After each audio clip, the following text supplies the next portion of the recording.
Well, hello everyone again. My name is Viviana Osorio, and I have the privilege of serving as a co-chair of the Women's Working Group of the International Religious Freedom Roundtable.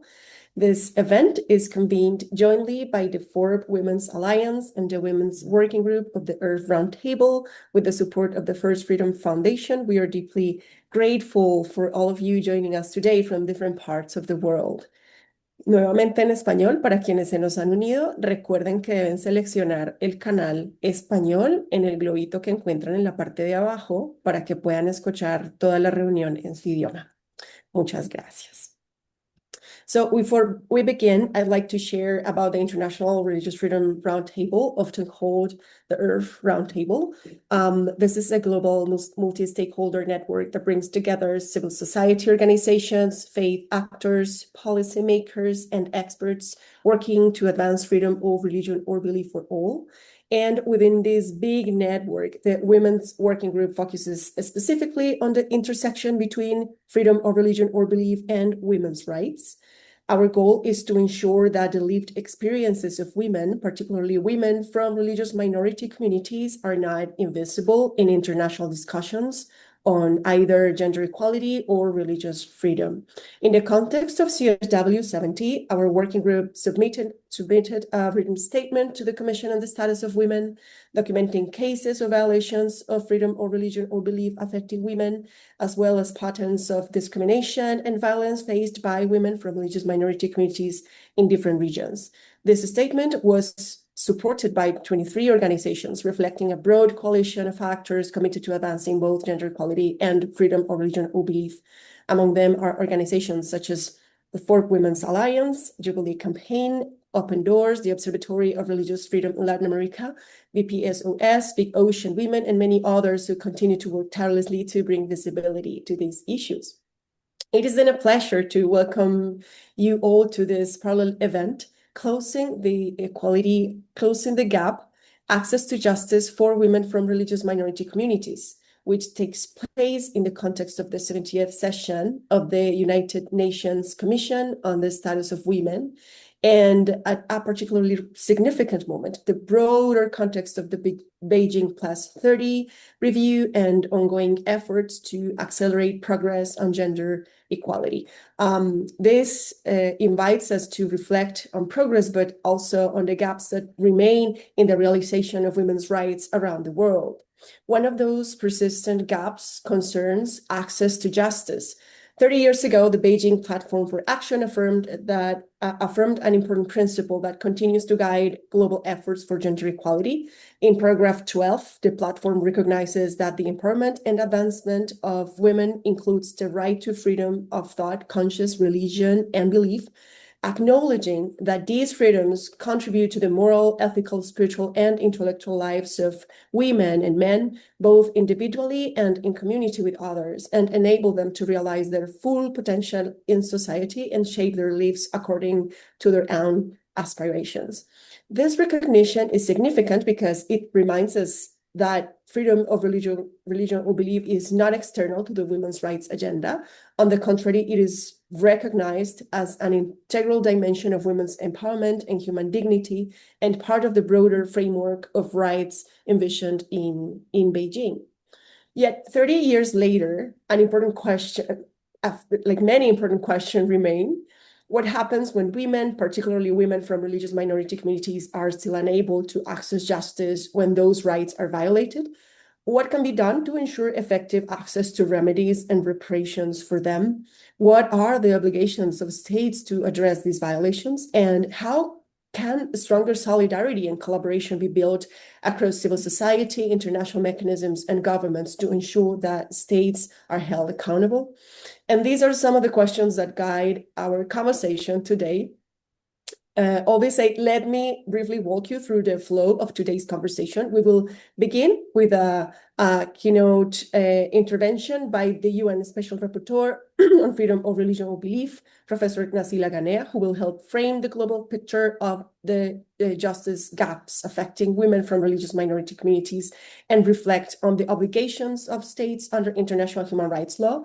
Following the keynote, we will move into a regional panel discussion, bringing together perspectives from Asia, Africa, and Latin America. And we are really honored to also be joined today by Wei Wei Nu from Women's Peace Network, representing Asia, Funky Aduye, founder of Hope Behind Bars Africa, and Teresa Flores from the Observatory of Religious Freedom in Latin America, LIRE.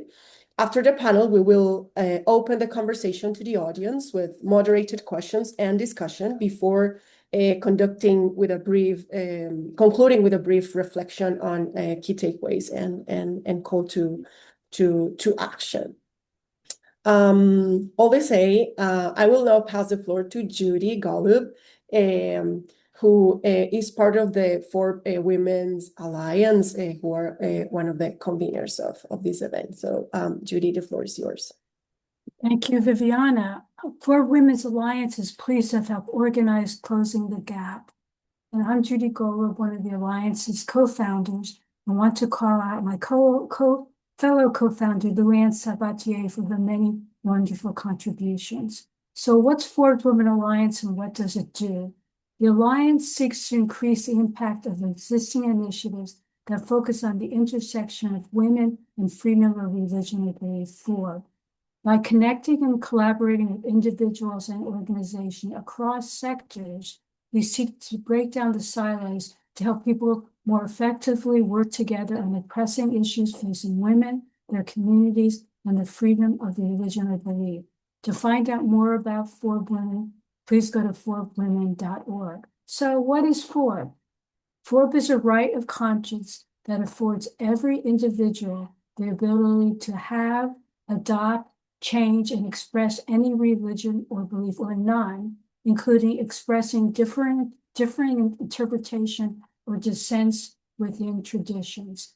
Properly used, let me underscore, properly used, Forbes empowers human beings as individuals and in community with others, and is a gateway right as it is closely associated with other essential rights, including assembly, expression, and association. It thus plays a pivotal role in achieving gender equality, empowering women and girls, and access to justice. So how does Forbes empower people? By influencing attitudes and cultural norms and helping shape behaviors, practices, policy, and laws. Forbes thus is an essential tool to help women and girls overcome barriers perpetrated by governments and non-state actors, and those barriers that are often hidden inside houses and within communities. Often cloaked in cultural and social norms and stereotypes that can masquerade often as religious dicta, these barriers include discriminatory laws, underrepresentation in decision-making, the absence of economic opportunity, and limitations on educational attainment and access to healthcare and economic, social, and political participation. Now, we know that governments and societies that respect Forbes thus create public and private spheres where issues can be discussed, and that full respect for Forbes enables women to interpret and publicly express their beliefs and challenge religious and other justification for violation of their human and other rights. Now, what are some of the facts on the ground that makes convening so important today? One, women are not a minority. We account for over half the world's population, a world in which 80% live in countries that violate people's freedom of religion or belief. Now, dictators, autocrats, non-state actors, and others seeking to maintain or acquire power understand that women and girls have power because we're key to their community's past, present, and future. They thus use all their tools at their disposal to target women and girls, especially those belonging to religious minority communities. Two, women and girls from these communities as well as the centers of religious majority communities, face compound persecution and harassment, multiple deprivations, and structural violence because of their gender and religion. Now, I would be remiss, especially today, if I did not add that the dislocations and devastation caused by genocide, war, displacement, and forced migration put significant barriers in the way of achieving FORB, empowering women, and accessing justice. Now, today's convening will highlight a condition in many parts of the world, including in Asia, Africa, and Latin America, but I want to call out especially concerning conditions in the Middle East, given the perilous state of women, for instance, under the Taliban in Afghanistan, Christian and Baha'is in Iran, Yazidi and others in Iraq, and Christian and other religious minorities in Syria, to name just a few. So 3, as I noted earlier, the lack of relationships and collaborations between people working in FORB and other areas, including gender equality and human rights, has led to isolated, silent, and therefore weaker networks. Yet these rights are not contradictory. In fact, viewing them as such violates the universality, indivisibility, and interdependence of human rights, which must be understood holistically. 4, women, despite compound vulnerabilities and barriers, have accomplished a great deal. Just look at our speakers today and what they have accomplished. Finally, number 5, access to justice is essential if women, especially those from religious minority communities, will experience gender equality, freedom of religion or belief, and other essential rights. So I'm excited today about today's program, where we'll hear more about facts on the ground and proactive strategies for change. So I look forward to a lively and informative discussion. So Viviana, back to you. Well, thank you, Judy, for helping us frame the conversation, and also for the leadership of the FORB Women's Alliance in bringing together organizations working at the intersection of women's rights and FORB. Something very important to highlight about what Judy has just said is that many women, and particularly those belonging to religious minorities, often face compounded forms of discrimination, where gendered discrimination and violations of freedom of religion or belief intersect and reinforce one another, often resulting in exclusion, violence, and significant barriers for seeking protection or justice.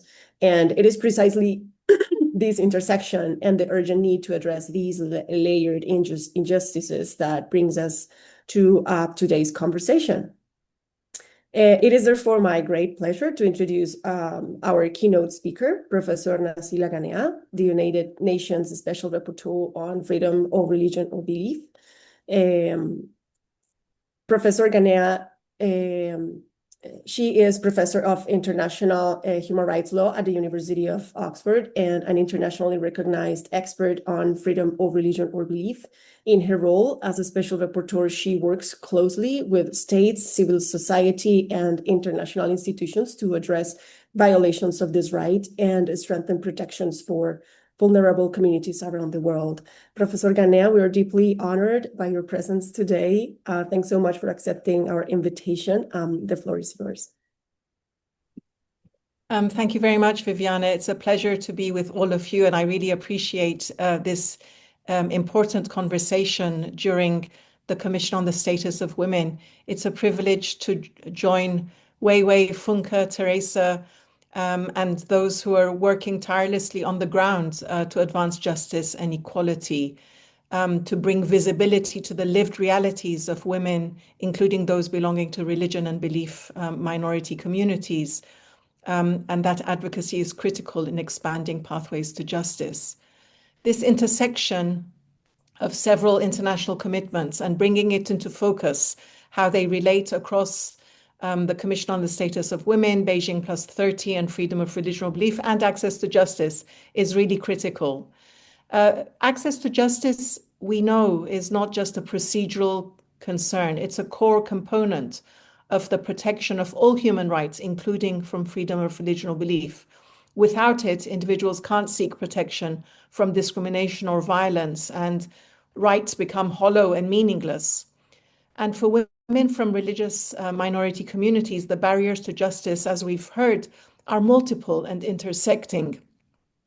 They face discrimination because of their gender, because of their religion or belief, often also intersecting with other factors such as poverty, maybe poor education, and other denials and vulnerabilities, situations of vulnerability that they might find themselves in.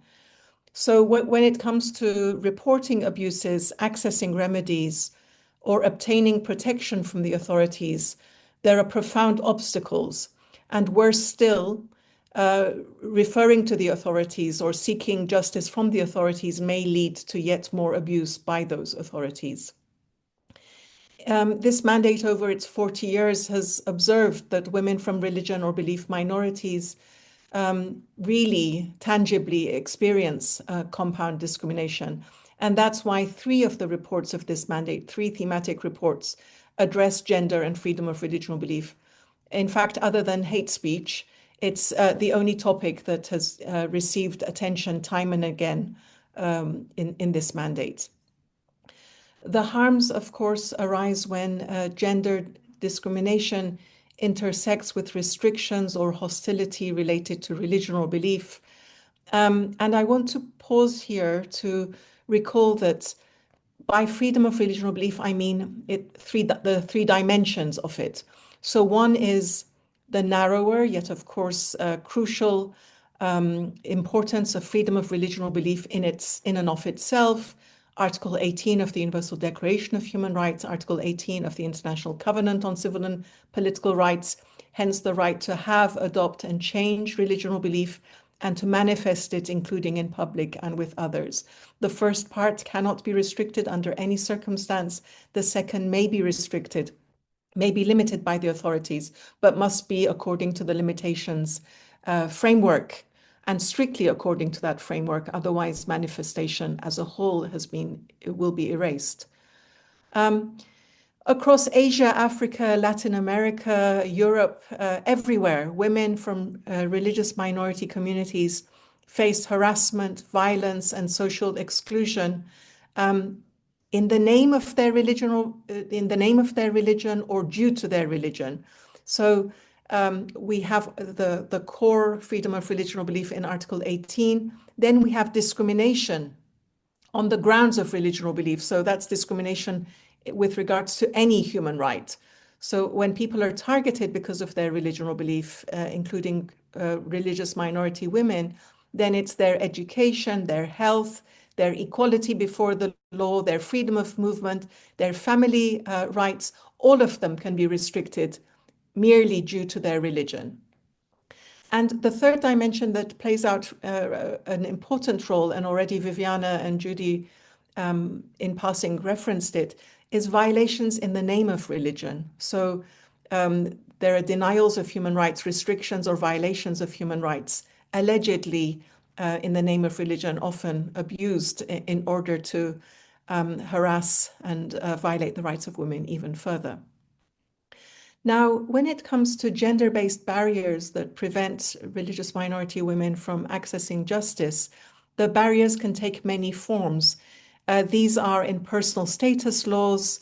They may be in relation to blasphemy. It may be lack of recognition, including in relation to personal status laws, lack of documentation and IDs, or intimidation and retaliation. So women have to navigate both the pressure from a wider society, but also those from within their communities. So this can include honor killings, shame-based violations, as they've been called, fear, stigma, community retaliation, or family repercussions. And they're hugely burdensome.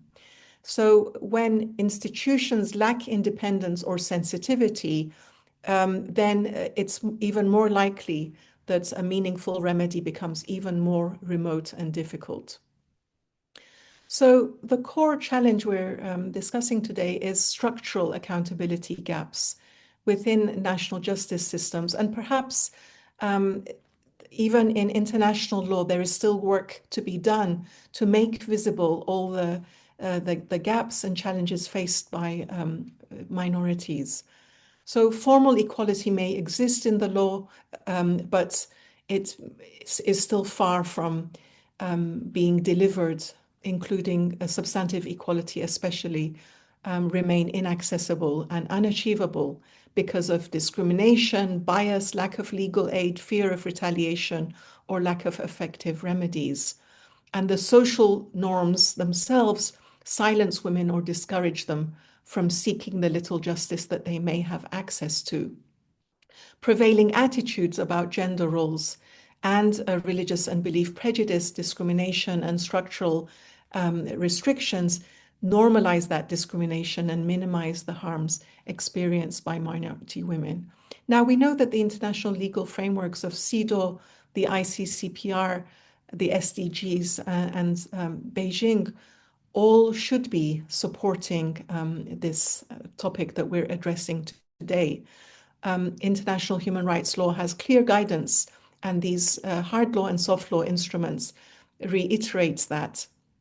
I won't go through it, but of course we have Article 18 of CEDAW, we have Article 18 of the ICCPR, we have Article 2 of CEDAW and other critical standards there, and in the Beijing Platform for Action, we should be getting more support, and in the SDGs, Goal 5 and 16 and others are highly relevant. I don't know if any of you were at the Beijing Women's Conference. I was, and at that time, it had to be reiterated that women's rights are human rights. And today, we have to draw attention to and reiterate, even though it's long been established in those normative standards, we have to remind that freedom of religion or belief, too, is a woman's human rights. Now, the mandate has had numerous communications on this matter and frequently addresses it, brings it into focus in country reports as well as thematic reports.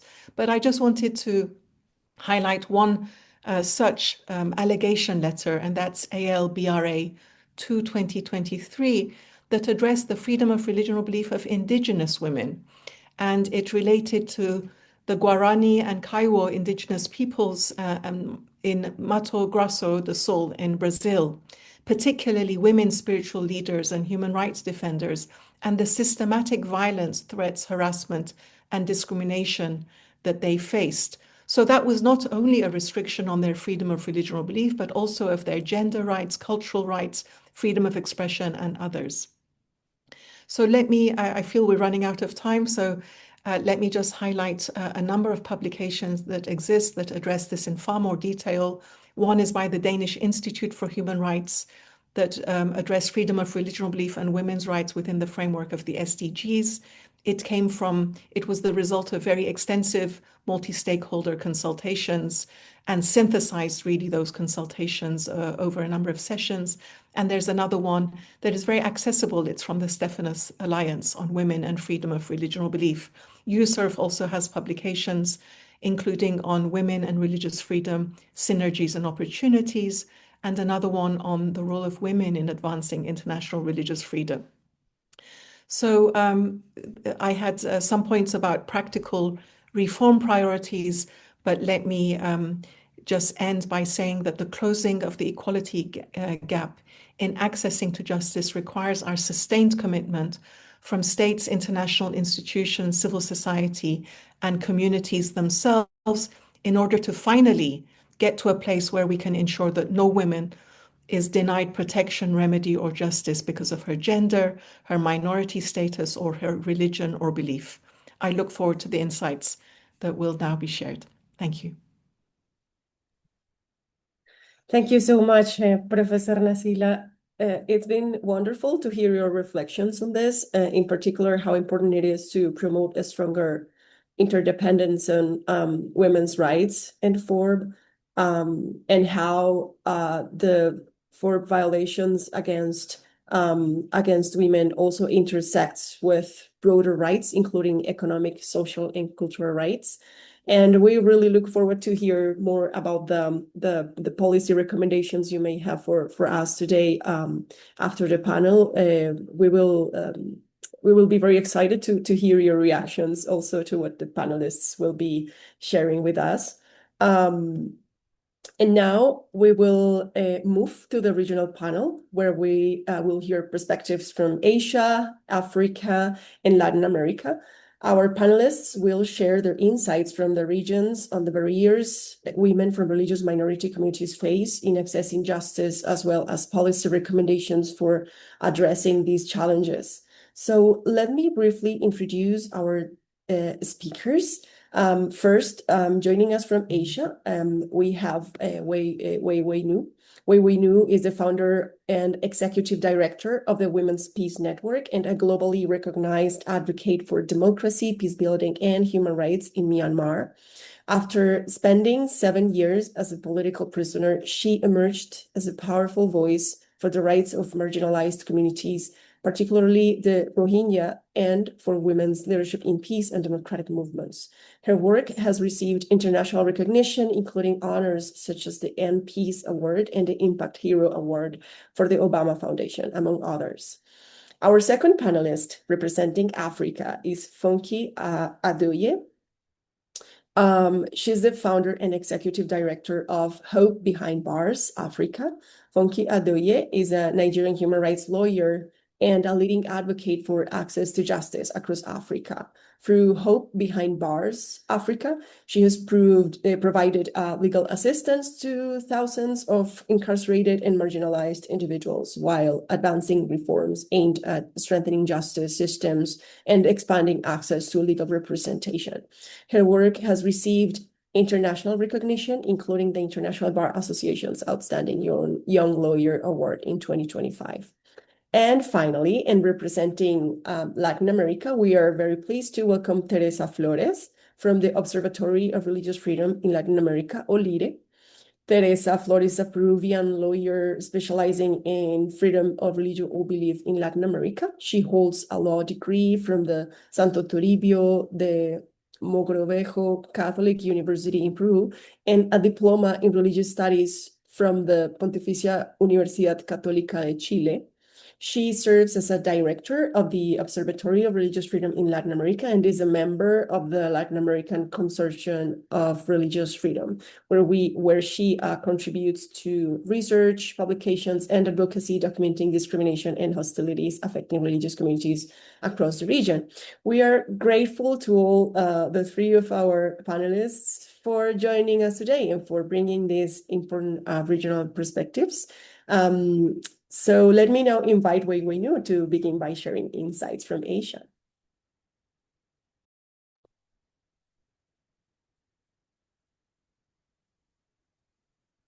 Thank you, Viviana. Good morning, everyone. Thank you for the opportunity to speak today.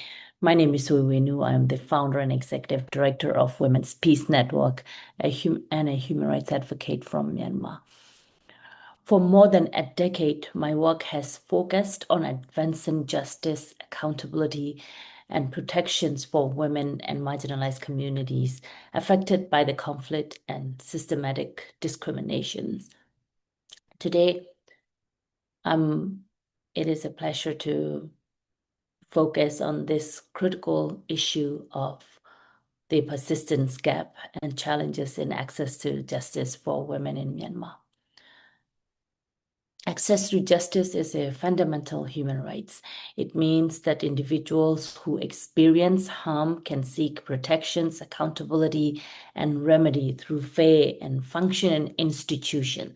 But for many women in Myanmar, particularly those from ethnic and religious minorities, communities, justice remains distant, inaccessible, or entirely absent. There are several interconnected reasons for this. First, Myanmar has long struggled with a deep entrenched culture of impunity. For decades, the military has exercised extraordinary power without meaningful oversight or accountability.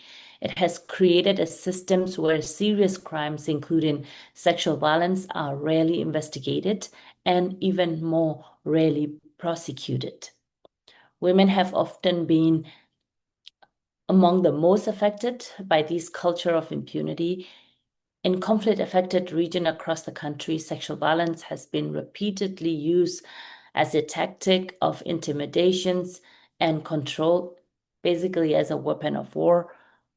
Women from ethnic minority communities, including Kachin, Karan, Shan, Chin, and Rohingya community have documented and reported these cases of rape, sexual assault, and other forms of violence committed during the military's operations. However, survivors rarely have access to legal recourse. Many fear retaliation, if they speak out. Others lack the financial resources, legal knowledge, or safe reporting channels necessary to pursue justice. A second major barrier is the weakness and lack of independence within the Myanmar judicial systems. For many years, the court have not operated as independent institutions capable of holding powerful actors accountable. Cases involving the military or politically sensitive issues are rarely handled transparently or fairly, or even brought to their court. Survivors who attempt to pursue legal actions often encounter bureaucratic barriers, delays, intimidations, and threats. Since the military coup in 2021, the situation has become even more severe. The rule of law has further deteriorated. The judicial institutions are widely viewed as instruments of political control rather than guardian of justice. Lawyers, activists, and civil society organizations working to support survivors face harassment, surveillance, and arrest. These environments make it extremely difficult for women to safely report abuses or pursue legal remedies. Third, social and cultural barriers also play a significant role. In many communities, survivors of sexual and gender-based violence face stigma and discriminations. Reporting violence brings shames to families and communities, and women may be pressured to remain silent. As a result, many incidents of violence goes unreported. Survivors often carry a burden of trauma without support or recognition. These barriers are even more pronounced for women from religious minorities community. Religious identity in Myanmar is often overlapped with ethnic identity, which means that discriminations can occur on multiple levels simultaneously. Women from minority communities may face barriers related not only to gender, but also ethnicity, language, religion, and geographic isolation. The experience of Rohingya community illustrated these overlapping challenges. Rohingya are a Muslim ethnic minority from Rakhine State who have faced decades of systematic discriminations, persecutions, and exclusion. My community, the Rohingya, denied or stripped of citizenship, restricted from movement, excluded from many aspect of public life for decades. The effect on the women are severe on during these persecutory period.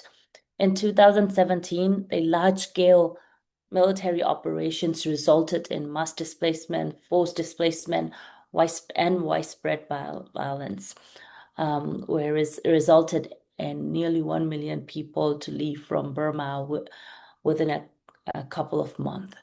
Many Rohingya women reported experiencing brutal forms of sexual violence during these attacks.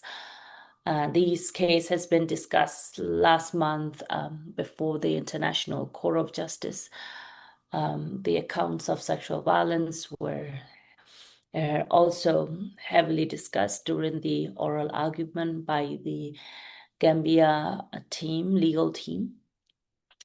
Today, majority of these Rohingya survivors live as refugees outside of Myanmar, particularly in Cox's Bazar, Bangladesh. For these women, access to justice is extraordinarily complex. The crimes they experience occurred in Myanmar across borders. Perpetrators remain largely beyond reach, and judicial systems in Myanmar is currently unable to provide meaningful accountability, or even if there is a capable judiciary systems for women, like I discussed earlier, women from minority communities, religious minorities, face many other challenges to access judicial systems or access to justice in Myanmar. So just to briefly, I would also like to highlight how other women from the religious minority communities are facing ongoing insecurity in Burma. Since the coup in 2021, armed conflict has expanded across many parts across the country, including areas affected by the area lived by the ethnic and religious minorities. The military has launched many forms of brutal violence against these ethnic and religious minorities that is resulting the further displacement, violence, and economic hardship to the sexual violence. So the country is now at the brink of a collapse, without having survivors having no access to justice or legal recourse or even other forms of support. Yet despite these challenges, women across the country continue to play a critical role in pursuing justice and accountability.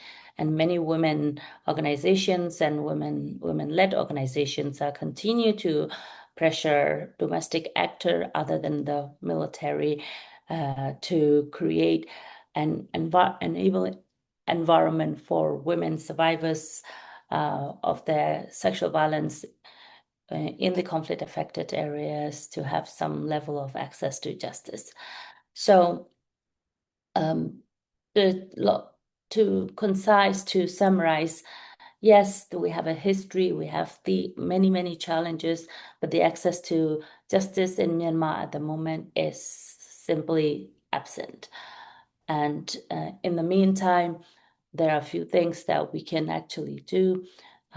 Basically, one of the areas that I would like to highlight to close this discussion today is the legal assistance and legal aid for survivors of the sexual violence and survivors of the religious freedom violation, especially when it's come to sexual and gender-based violence, as we are discussing, focusing this week on this issue. Despite the challenges in the legal systems within and outside, what we are seeing is the insufficient support for the legal representations, legal aid for these survivors, insufficient funding, insufficient lawyers. So I think if we are approaching this, I mean, there are so many areas that we can address on this issue, but one of the areas I would like to highlight again, is the increase in support for the legal assistance, legal aid, pro bono legal services, as well as funding for protections and legal aid. So since I took a lot of time, I'll stop here. Thank you very much, and I look forward to discussing further on this issue. I mean, we may be like, okay, I say legal aid, although there is that just judiciary is unreliable, still there are avenues that we can find to bring about justice within the customary systems, within the local units. Although we cannot rely on the national legal systems, there's a way we can find relief and recovery and justice within the local unit, because Myanmar is very complex, and the junta doesn't have control over the entire country. So that's one option we're looking at. The second option is that the international justice processes, there has been several international justice processes underway, ongoing, and we can also explore other international justice mechanisms for these atrocity crimes, the crimes that the religious persecutions in Myanmar has led to the commissions of the atrocity crimes, such as war crimes, crimes against humanity, and genocide, and that include the sexual violence. And although there are a few cases, ongoing investigations on by the ICC, and we have one universal jurisdictions, but I think exploring options for the women survivors, or in other courts, or preparing or prepping, like preparing or having a preparatory plan to bring about justice for the women survivors itself will be critical, and it's critical, and that's where we need support, legal support for the women survivors. Thank you.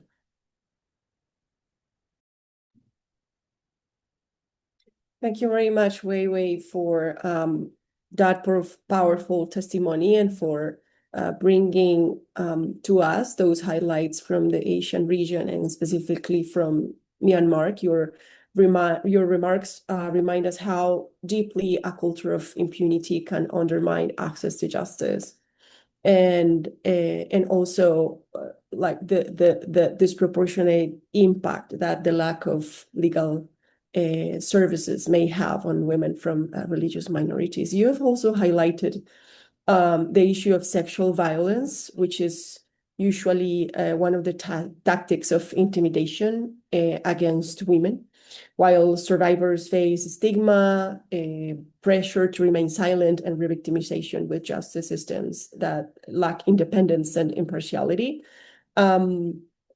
It's also very interesting how you have mentioned the role of women-led organizations and how they have continued to play a crucial role in documenting abuses and supporting survivors and pressing for accountability, as well as the importance of strengthening local community systems, which are perhaps that part of that support network that women belonging to religious minorities can have. Now I would like to, so thank you very much, Wei Wei, for your intervention. And now I would like to pass the floor to Fonky Aduye from Hope Behind Bars, Africa. Welcome, Fonky. Thank you, Viviana. Yes. All right. Good day, everyone. Thank you once again, Viviana, and everyone at FOB Women for setting up this very important conversation. I should say a very big thank you as well to Professor Dania for the insightful keynote speech, and also to Wei Wei for sharing perspectives from Asia. So my name is Funke Adeoye. I've been working on issues relating to access to justice and just strengthening the criminal justice system in Nigeria for about 12 years now. And within the short time that we have, I will just do a quick overview of the characteristics of the justice systems in Africa, and then, FORB. And then I would speak to the barriers women face in accessing justice in Nigeria, women from minority groups, using Nigeria as a case study. And I would round up with recommendations that I believe can help us move the needle. So just looking at the justice system in Africa generally, it's characterized by a pluralistic hybrid nature, where we have a mix of both formal system, community-based customary system, and also some bit of colonial inherited legal system. A good number of African countries still have challenges with limited resources, with high case loads, with executive influence, with the fact that the judiciary system is not particularly independent. And we also find that even though we have the formal courts, we also still have some legacy, some colonial legacy within our systems. In terms of the protection of freedom of religion within Africa, we do know that a lot of the African constitutions have provisions that protect freedom of religion, and a good number of them have also signed the ICCPR Article 18 on FORB. And so what we have in terms of freedom of religion, or the challenges we have in terms of freedom of religion within Africa, is characterized mostly by a dominant, the rising state of dominant religions, surging violent extremism, which we do know that largely impacts women. We also see a lot of minority women who face compounded discrimination. They experience restrictions on movement. They also experience elevated risk of gender-based violence, which mostly is driven by patriarchal interpretations of religious doctrine.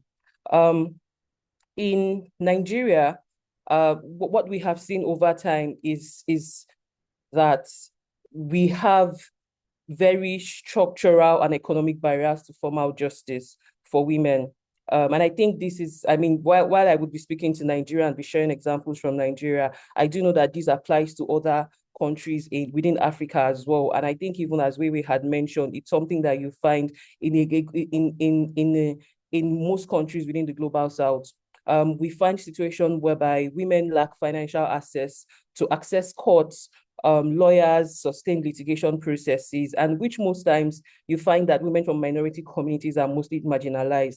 By virtue of the work that I do, we mostly do a lot of work around providing access to justice to this kind of women, that's women from minority communities. And you find that, you know, as simple as even engaging the formal court system, a lot of these women don't even have the space to do that. And this oftentimes is compounded by the fact that some of them lack education, they lack literacy, they lack education, and they also lack literacy with respect to their rights. And when you look at some of the instances that we have had, some of the cases that we have had, you find that even some of the cases out there goes to show how even after some of these women access justice, they would eventually not be able to, they would not get accountability. So a very good example would be the case of Deborah Yakubu. Deborah Yakubu was a young girl who had posted something on a group, and she was lynched. She was lynched for religious reason. They said she had committed blasphemy, and you know, she died.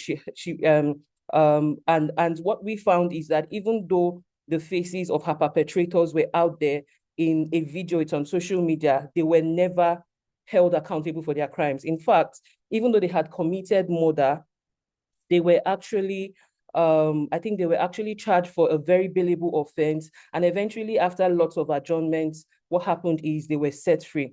And that registered a major thing in the minds of people out there, because this was a sensational case. You know, there was a lot of outrage online in courts and all of that, but still, I think it's more than 4 years now, and she never got justice. And so the question for most women in minority communities is, if someone like Deborah and her parents never got justice, what's my fate if I get to engage the justice system? Now, that takes me to the second barrier that I think women in minority communities face with respect to access to justice, and that's the fact that there is a large distrust in our justice institutions.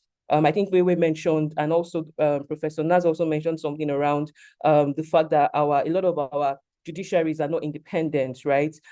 People don't, the judiciary or the justice system is supposed to be there for the average and common man. But in reality, what we find is there is a huge distrust in the justice system. There's a huge distrust in the justice institutions because the executive branch wields a lot of power over these institutions. And then also, we've also had instances where, just like Deborah's case, she had a right to justice. I mean, her family members, everyone had a right to knowing that, you know, the people who perpetrated the crime against her were held accountable, but it never happened. Now, what actually happened is we saw somebody else, also a very highly sensational case, Rhoda Jatau, who was actually arrested and imprisoned for 18 months simply because she spoke about Deborah's case. And this was one case we were very involved in. There were threats to her life. There were threats to the life of the lawyers. You know, there was a lot of advocacy that had to go on for her to eventually be released after 18 months. So there's a high distrust in the justice system that even makes reporting very hard. And that, for me, is the third point. The fact that first of all, there is the barrier to reporting in the sense that women don't even know, women in minority communities don't even know where to go to report, but they don't even feel safe when they go to report any kind of issue that is perpetrated against them. And then the fact that it also feels like there's a criminalization of peaceful expression. When you speak about these issues as a woman, you're seen as the outcast. You could be arrested, you could be detained, you could be held for months. And at the end of the day, the woman and her family is the one who gets to be blamed. I think there's also the conversation around the limited access to legal aid. That's why we do the work that we do. And I often say that if the government and the justice system was doing its work, organizations like mine would not exist. Nigeria has a legal aid council. A lot of African countries have councils that are supposed to provide legal aid to minority individuals, minority women. But unfortunately, while those things are there, they are not there in practice. They are there theoretically, but they don't necessarily function in practice. And I think finally on the barriers, it's just to speak more about the fact that a lot of cases go underreported, right? A lot of cases go underreported. The women are afraid. Even oftentimes when we try to engage journalists to go to some communities in the northern part of the country to interview and to get facts on certain stories that come to us, the journalists are afraid for their life. And so a lot of cases actually go underreported. There are lots of forced abduction cases relating to freedom of religion that go underreported. There are lots of cases where the norms that come out of certain religions are affecting women negatively, and it's going underreported. Why? Because people, journalists, even activists are also scared for their life. And I think that this is one thing that we really need to highlight. So I'll just quickly summarize what I think we could do to move the needle. And there are lots of things, right? There are lots of things. We could talk about the legal and institutional reforms, but I really want to talk about something that I have seen work a bit, even though it's just moving the needle. And that is while we have spoken, or why I have spoken a lot about about the formal justice system, it's important that we situate this conversation within the purview of the communities, because at the end of the day, a lot of these women in minority communities would remain in those communities. They were born in those communities, they were married into those communities, and whatever religious beliefs or whatever it is that community holds, it's something that they would always carry with them. And so can we begin to talk about this issue and engage community leaders, engage religious leaders? In the part of the country where I come from, people or rather in the part of Africa where I come from, I think a lot of Africans, people always talk about how we are big on faith. And so can we take some of the things that we really hold there in terms of strengthening freedom of religion to the communities, engage the community leaders, because in some way, they also provide some form of justice. I didn't get to talk so much about the customary system and the informal system and how, even reporting to the traditional leaders or religious leaders, and then they escalating that sort of thing. Well, I think that that's something that I think would predominantly move the needle in the minority communities. And then one final one is the fact that we need to strengthen prosecution and accountability mechanisms. If we don't do that, then, people or women would not think that access to justice is available for them. They would continually be distrusting the system. There would continually be that fear of reporting. But when we begin to strengthen prosecution, when prosecution begins to understand the need to protect women, beginning from the police, because it's even before it gets to the court, right? It begins from the police, from the process of reporting, from the fact that they are not re-traumatized when they engage with the police. All of that needs to be strengthened. And I think that if we can come up with, a holistic, low-hanging fruit ways that we can strengthen our prosecution to understand these issues and the need for them to also protect the rights of women in minority groups, vis-a-vis, their rights to freedom of religion. I think that's something that could also predominantly move the needle. Thank you. I did 11 minutes, 10. Thank you.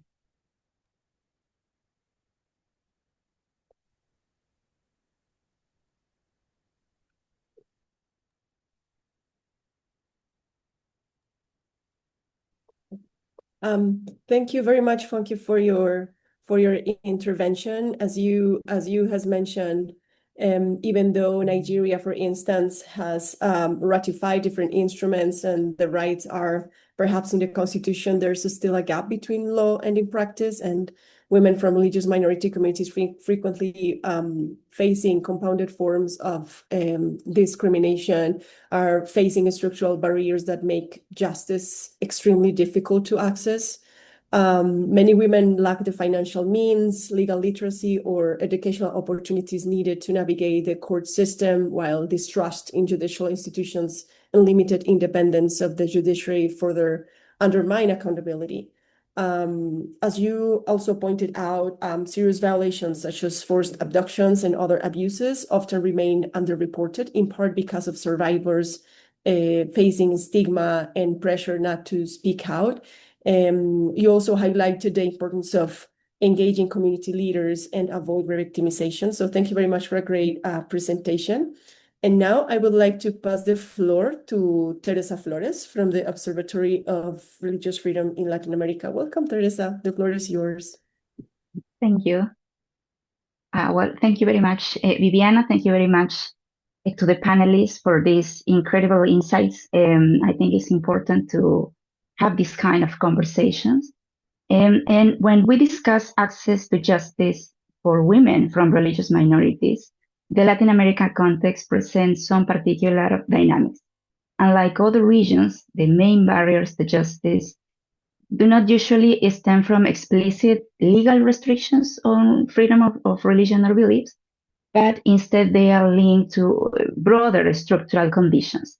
We can mention weak rule of law, high levels of violence, social inequality, and entrenched discrimination. So across the region, across Latin America, in general, legal frameworks formally recognize freedom of religion or belief. And many states also are parties to international human rights treaties. Despite this scenario, despite these warranties, women connected to religious communities continue to face serious obstacles when seeking justice. And in this environment, women connected to religious communities often experience overlapping vulnerability. So globally, women and girls, we know that they already face many disadvantages in different settings, in social, economic, and political life. So when the religious dimension is added, especially in contexts where religious identity or practice become contested, additional forms of discrimination and violence may arise. So in addition, these forms or the forms that persecution takes can differ for women.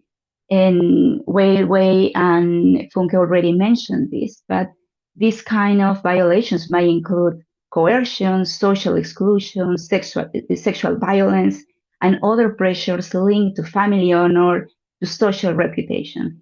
And because these violations often occur within families or within communities, they are less likely to be reported or prosecuted, which creates significant barriers to justice. But at the same time, vulnerability in Latin America does not always comes from belonging to a demographic religious minority per se. So in fact, for instance, here in Latin America, most women in the region identify as Christian. However, Christian women might still become targets because of their religious behavior. That is their visible participation in religious life. This can include evangelization, community leadership, humanitarian initiatives, or public expressions of faith.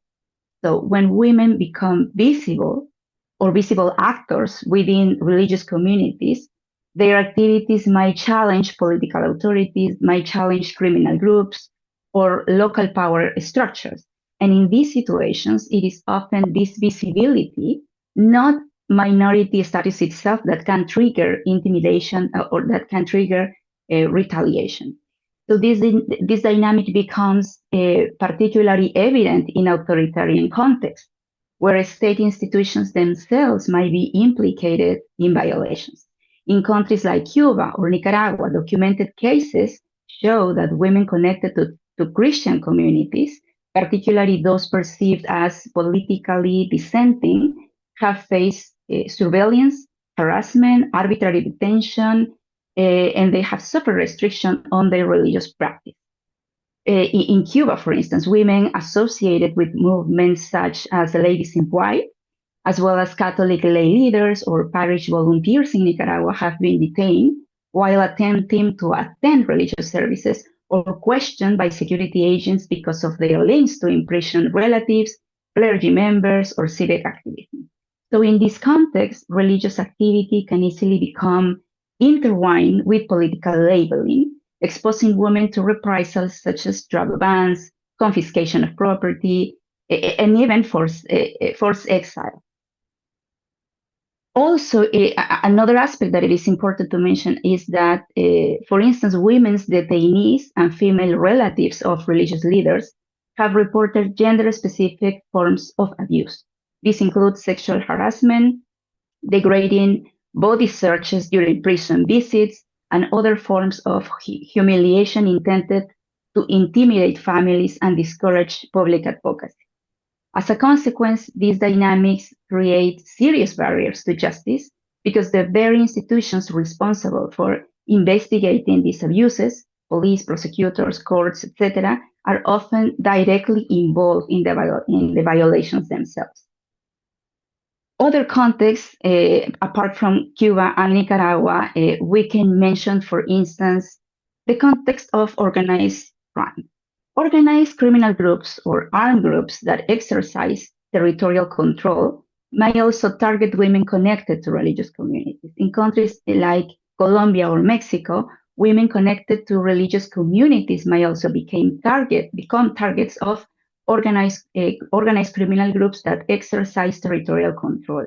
Women involved in church ministries or community outreach programs might face threats when their activities challenge criminal interests, when they resist the recruitment of young people, or when these activities disrupt illegal economies.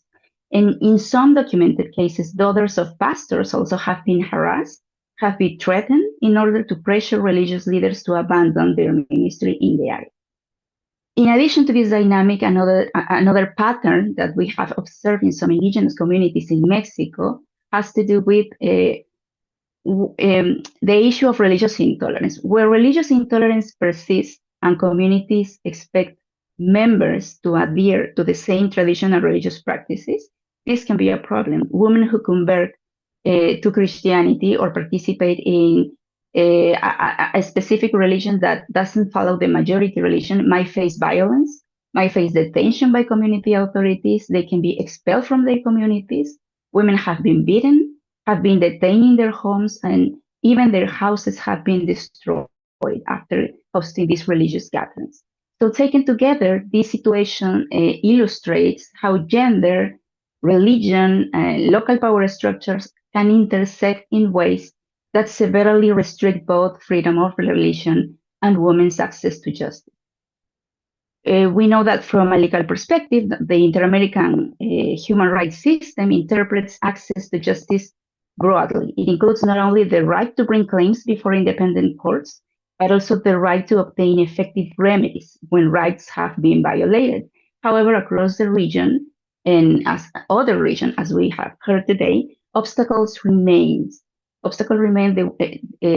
like the widespread culture of impunity. This also influences this. And because many cases of violence against women are never properly investigated or prosecuted, victims also are often discouraged from reporting crimes. And this, of course, perpetuates cycles of violence.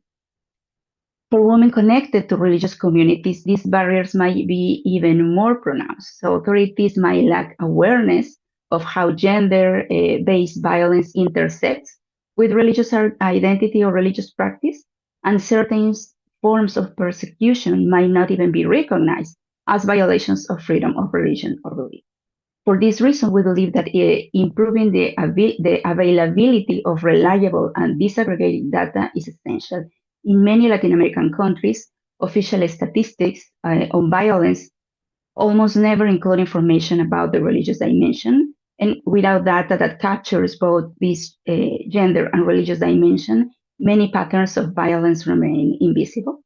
And it is also important to remember that most women in the region identify as Christians, for instance. And gender-based persecution against women from religious minority is not always documented when minority status is understood only in demographic terms. As I mentioned before, risks might also arise from religious behavior. Women who actively participate in visible forms of religious life might become targets of intimidation or retaliation. So improving access to justice in the region, we think that requires recognizing how gender and freedom of religion or belief intersect in practice. And public policies therefore need to move beyond this formal legal protection and address structural conditions that limit access to justice. And this includes strengthening protection, reporting, accountability mechanisms, as Funke mentioned, and all of these. Without this perspective, many of these violations will remain invisible within existing justice system. Thank you very much.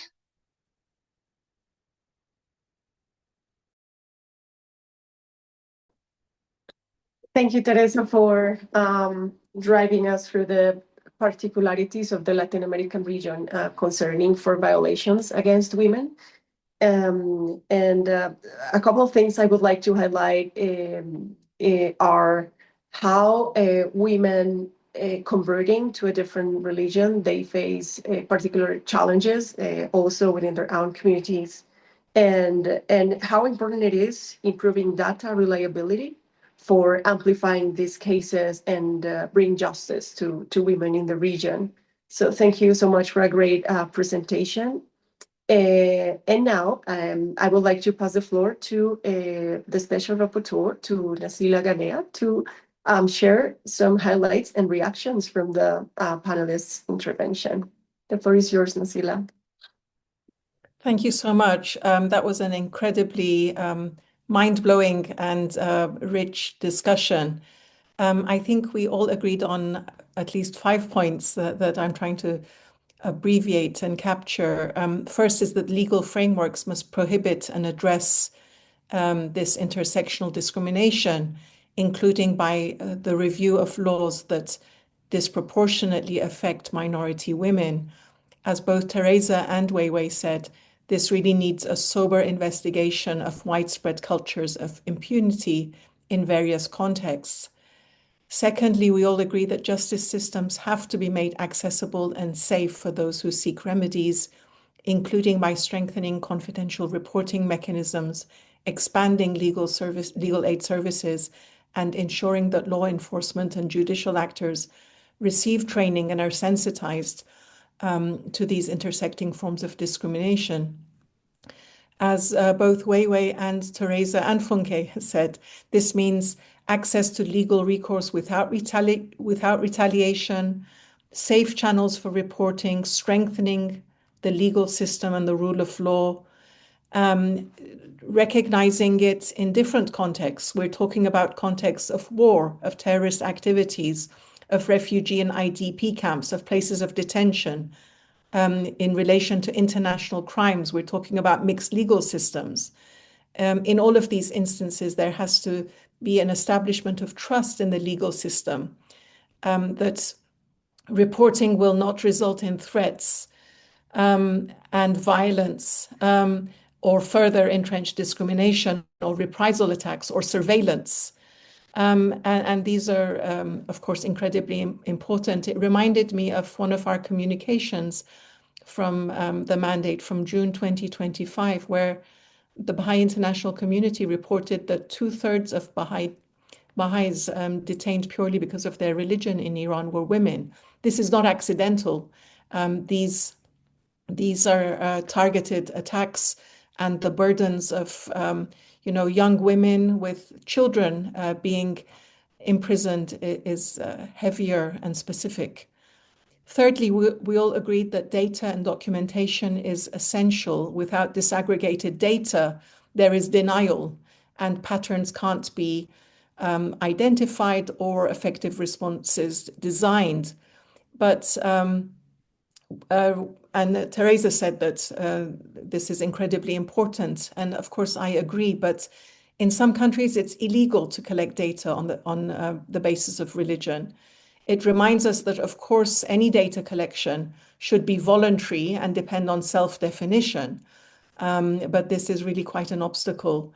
Fourthly, we agreed on the participation and leadership of minority women. This must be central to reform efforts, and policies have to be designed with their input, with rich knowledge of the realities they face. Minority rights already calls for the inclusion of minorities in all matters that concern them. Gender rights standards do too. The reality on the ground may be that it requires resettlement, but we know how restricted visa regimes are, for example. And Teresa raised the interesting point about the public-private divide. It relates to women's rights, and it also relates to freedom of religion or belief, and we need to decipher that and understand that deeply. My report last week in Geneva was about death, freedom of religion or belief, and honoring the deceased. And even here, there are particular burdens for women, for example, regarding impurity laws and regarding widows. So, you know, the gender dimension is often overlooked, but in every debate on freedom of religion or belief, there is a gender dimension that is to be unraveled and focused on. Finally, we agree that civil society organizations and women's human rights defenders working in this space should be protected and supported. We hope that they become unnecessary, as Funke mentioned. But as things currently stand, their advocacy is absolutely indispensable for advancing accountability and reform.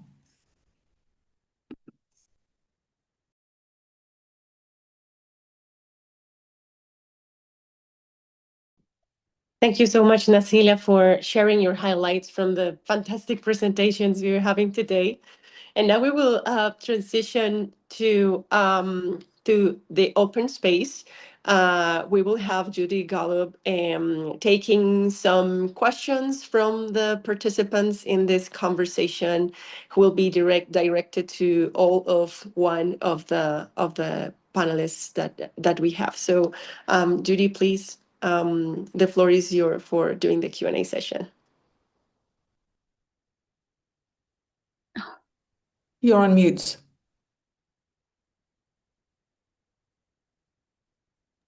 Sorry, we have several questions, but I wanted to start with one quick question for all of you to answer very quickly. It may be unfair, but what is the one most important point that each of you want to leave us with today? Let me start with Nasila, and then I'll go to the panelists. You can start with me, but after now, we should give more space to the other speakers. I think first and foremost, it has to be recognized. Whilst it remains invisible and under the radar, we won't be able to address it.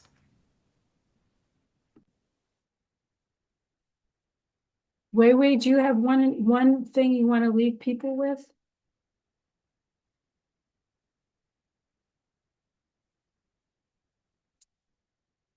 She's not there right now. Funke, what's one thing you want to leave us with? Yes, I would say we have to find a way to address the issue of underreporting and put data at the center, because with data at the center, we would have empirical evidence to describe the weight of what we're dealing with, and then we can begin to provide adequate solution. Thank you. Okay, Teresa? Okay, thank you. Well, maybe that the risks do not always arise from belonging to a religious minority in demographic terms, because women, as I mentioned, might also become targets because of their visible participation in religious life. Great. Here's a question from Blesse Prasad. Advocacy for women's rights is sometimes criticized as imposing Western frameworks. For instance, in India, when we criticize certain discriminatory laws or practices, governments or authorities often respond by saying these laws protect women from coercion and reflect local values. How can international advocates challenge such laws without reinforcing the perception that FORB advocacy is a Western agenda? Or how do we advocate for FORB and women's rights while being sensitive to cultural contexts? So this was a question directed to all of us, all the speakers in this special rapporteur. Anyone want to take that first? I mean, Funke, you talked about the importance of national reporting or local reporting. Yes, Over to you. yes. Yeah, so that's something that I would say we get to see in our work a lot. When you do international human rights work, there is always that pushback that you're introducing Western agenda into our customary way of doing things and all. And I think that the easy way that I find is like I said earlier, a lot of our countries within the global south have ratified the IHRL treaties, ICCPR and all of that. But we also have our constitution. So freedom of religion is protected in most of the constitution. So it's going back to what the constitution says. And then again, I will still also talk about the importance of looking at what we have in terms of even our customary platforms. When you look at most of the religions of the world, the Bible, the Quran, it actually is against discrimination in some form. And freedom of religion is protecting people's right to religion. So also finding allies within the religious communities who can properly interpret the different holy books to say, actually, our holy book does preserve the right to freedom of religion. I think that's something that could be helpful as well.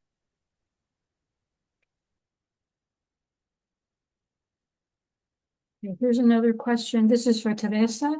How can religious communities who have their own forms of authority be held accountable for things like intimidation against women in Latin America, maybe specifically Peru? Okay, thank you for the question. Actually, this is a very complex issue because community governance systems, including indigenous authorities, they do deserve recognition and respect.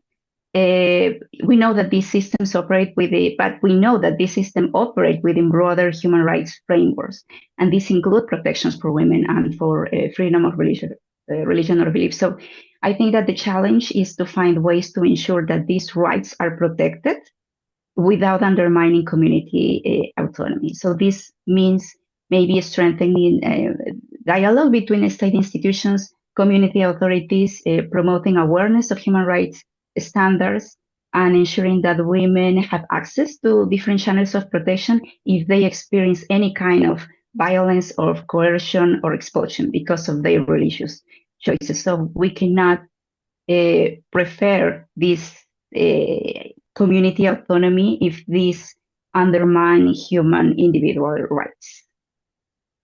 It's a very complex balance. Thank you. Now I have a question for Nazila. My question is regarding equality for gender differences in spiritual leadership of women, specifically women of Vietnam and Cao Dai. I don't know if I fully understand the question, but if it's about should women have the equal rights to leadership within religious communities, I think I would go along with what Funke was suggesting, that some issues are best addressed by governmental authorities, and some issues may be more sustainably addressed and deeply addressed if we allow communities to have the opportunity for dialogue and debate within communities before the government sort of storms in and says we need to see gender equality here. I think maybe that's sufficient, but I'm not sure I understood the question properly. I think you got it. And then one person was curious to hear the panelists and perspective on AI for legal help. Any thoughts about the use of AI? Okay. What's the question? Because we use AI for legal help. So yeah, they want to know your perspective on using AI for legal help. Okay, that's interesting. Because we actually use, AI is a tool, just like a lot of other technological tools that has pros and cons. And for us, we have found a way to create a template whereby people can access legal support, legal information using WhatsApp chatbots. And that's because we find that a dominant number of Nigerians actually use WhatsApp, both the educated and non-educated. So I'm for AI for legal help as long as the rights, privacy rights of people using it are protected, and every other provisions relating to providing protection to the users are also respected. That's great. So one quick question and then we'll close. Given these presentations, what kind of cross-regional solidarity can all of you envision?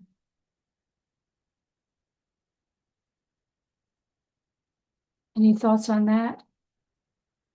And the importance of cross-regional solidarity? Okay.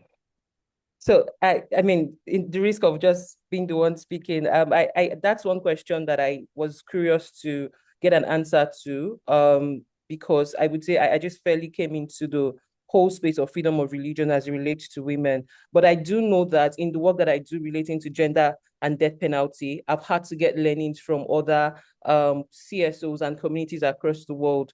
And that the thing I kept saying about working with allies and working with community leaders, religious leaders, is something that I know had worked in fostering abolition of death penalty in certain continents. So I don't necessarily have an answer to this. I'm curious to know what Weiwei, Teresa, and perhaps Naz has to say. Thank you. Weiwei? Sure.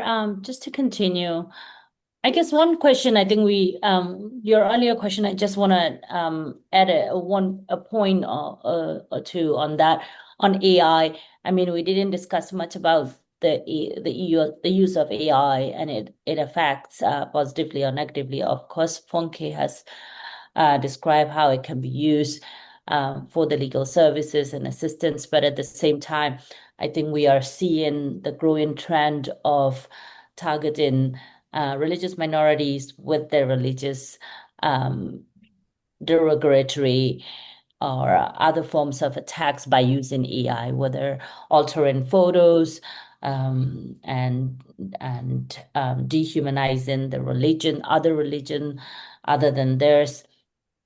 These become a trend. Even I personally receive many attacks for my activism, but then I'm targeted for my religion other than my ethnicity or my work as a human rights activist or women's rights activist. Often I'm targeted for my religion, although I try to, in my line of work, throughout my work, although I am a Rohingya and I work for the Rohingya we work for all communities in Burma and or all religious communities as well. But then often I'm humiliated or targeted or with the religious connotations attacks by using AI, by altering photos, for example, feeding me with pork or stuff like that, like or we have also been seeing, attacks on the religious books, targeting religious churches. I think the use of AI and religion is a new area that I think we need to focus or study a bit more. And then there is a multisectional effect on that too. If you're being a woman, if you're religious minorities, if you're from this and that background, and if you're young, the way that the AI has been negatively affecting, it's become a serious issue for many, while the AI is used for the good of the society as well. So, but then the question is, how do we prevent and how do we minimize this attack? What kind of regulations do we require, and what kind of awareness do we require for them to minimize this risk? And then just briefly on the regional solidarity, I think human to human solidarity is the most powerful at the moment. The power of human solidarity is what we need the most when governments and the powerful actors, leaders are failing our world today. So first of all, human solidarity, please stand up for other communities across the region and show your support. create more collaborations and coalitions among the regional bodies and organizations so that we can learn from each other and we can enhance our activities. I think that's important. Regional coalitions, lesson learned, working group, stuff like that are important. But at the same time, we still need to hold our leaders accountable. So oftentimes, when we see religious persecutions, persecutions against the religious minorities, it's often come from the institutions, from the governments, right? Without government's failure, these persecutions,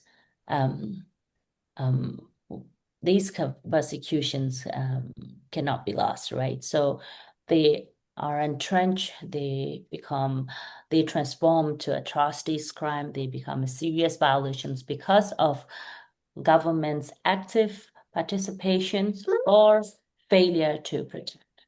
So thus we must hold our leaders accountable, and at the regional level, there are regional intergovernmental organizations. If they are involved in this, if our country's leaders, government involved in these regional bodies, we can approach them to take actions, while UN has now become less and less effective in terms of stopping or ending violence across the world, unfortunately.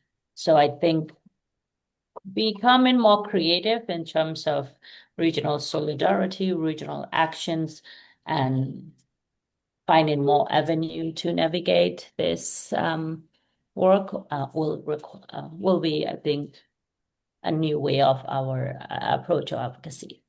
Well, thank you, Wei Wei. We have other questions, but we've run out of time, and I want to now turn it over to Viviana to close us out. Thank you, Thank you, Wei Wei. Thank you all, the speakers, and Viviana. Thanks so much, Judy, and thank you all. That was a great conversation. Across the discussion today, we heard powerful examples from different regions that illustrate both the urgency of this challenge and the resilience of the women confronting it. Today's conversation has also shown us that closing the justice gap for women from religious minority communities requires concrete steps. And this is the invitation we want to leave you with today. Each of us in our own countries and contexts can help move this work forward. That may mean working to ensure that freedom of religion or belief is fully integrated into national gender equality strategies, and that FORB-related laws and policies are responsive to the specific barriers faced by women from religious minority communities. It may mean advocating for safe reporting mechanisms, legal aid systems, and psychosocial support. It may mean supporting efforts to judicial and law enforcement institutions, understand how compounded forms of discrimination based on gender and religion can create deeper barriers to remedies and reparations. And it may mean helping documenting and making visible the experiences of women from religious minority communities. And most importantly, it means ensuring these women themselves are at the center of these efforts, participating in justice reforms, shaping policies, and contributing to solutions. Looking ahead from the Women's Working Group of the Earth Roundtable, we will be coordinating efforts to advance this agenda. In particular, we will be working with partners to advocate for a general recommendation from the CEDAW Committee on Women and Freedom of Religion or Belief, which could help clarify state obligations and strengthen protections for women facing these intersecting forms of discrimination. We warmly invite those of you who are interested to join and engage with our working group so that together we can continue advancing this work beyond today's conversation. I would like to take a moment to express my sincere gratitude to all of our wonderful speakers for today for their insightful contributions. A special thank to Professor Nasila Ganea for her thoughtful reflections and leadership at the UN Special Rapporteur of Freedom of Religion or Belief, and to our regional panelists, Wei Wei Nu, Funky Adoye, and Teresa Flores, for bringing such powerful perspectives from Asia, Africa, and Latin America. I would also like to thank Judy Golub and the For Women Alliance, as well as the many organizations that supported this initiative and contributed to the written statement submitted to the commission, and of course to the First Freedom Foundation for your great support. Thank you so much. So thank you, Judy. Thank you, Lou. Thank you, Patrice. And thank you so much to the wonderful interpreter, Laura, for making possible the engagement of our participants from Latin America. And of course, a massive thanks to all of you for joining this conversation. Thank you very much. And see you next time. Thank you.